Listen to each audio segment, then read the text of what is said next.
Welcome to the Rim Break Rodeo. We hope this video helps.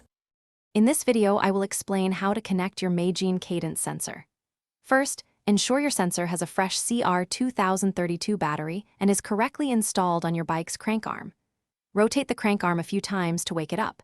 You should see a small indicator light flash, confirming it's active. Keep your receiving device, like a bike computer or smartphone, very close, ideally within 1 meter, to ensure a strong initial connection signal. To pair your Magene sensor via Bluetooth, open your preferred cycling application or the sensor settings on your device. Look for an option to add sensor or pair new device. When prompted, select Cadence as the sensor type.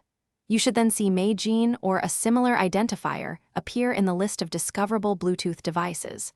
Select it to complete the pairing. A successful connection is usually confirmed by a message on your screen and a steady light on the sensor. For ANT Plus connectivity, access the sensor settings on your ANT Plus compatible cycling computer or sports watch.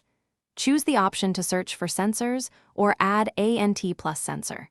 Make sure your Magene sensor is active by giving the crank arm a few rotations. Your device should quickly detect the sensor's ANT Plus signal. Once it appears in the list, select it to establish the connection. This method provides a stable and widely supported connection for many cycling devices. If you encounter any issues during pairing, first try replacing the CR2032 battery, as a low charge can prevent connection. Ensure no other devices are attempting to connect to your sensor at the same time, which can cause interference. A simple restart of your cycling computer or smartphone, along with reactivating the sensor, often resolves persistent problems. Finally, double-check that the sensor is securely mounted and has a clear line of sight to your receiving device for optimal performance. Thanks for watching. Consider subscribing if we helped you.